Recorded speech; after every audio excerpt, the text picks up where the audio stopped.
And then finally, one that caught my eye here recently because he caught a lot of people's eye at the opening out in California was Mr. Jayden Gibson, a 4-star receiver out of Winter Garden, Florida. Both of his parents went to Florida, had even some people on Rivals predicting him to go to Florida. And then all of a sudden, here comes in Georgia.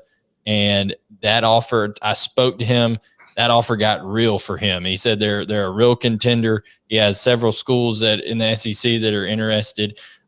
Big 6'6" guy, can run, things like that. What do you know about Jayden Gibson and kind of the performance he's been putting up lately? A really high riser in the rankings at Rivals. Yeah, I saw Gibson at the opening.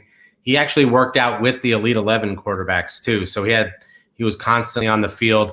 Great looking kid. He's super long. He looks like sort of like a college basketball small forward. That's what he looks like. He's just super rangy. He's never going to put on a ton of weight. So he's going to be that outside receiver type. He won't grow into a tight end. He's just too long and skinny.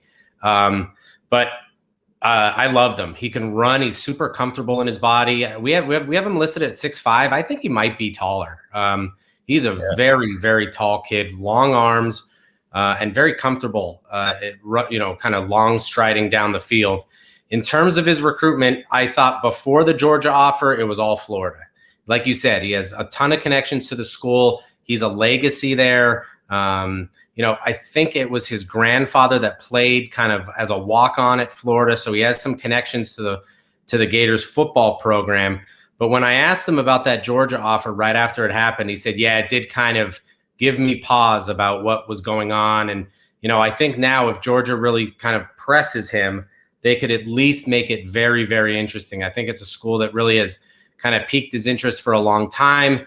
It was an offer that he had been hoping for, but not really begging for because he had plenty of other options. But yes, I think this is going to be very interesting now to see if Florida really gets really aggressive with him and tries to get him to commit, or if he takes this thing into the fall and gets up to Athens for a game, and then it's kind of a two-team battle there. I think Auburn is still sticking around, but I would say it's Florida right now. Georgia is absolutely surging, though. After that offer, it's definitely a big deal for him.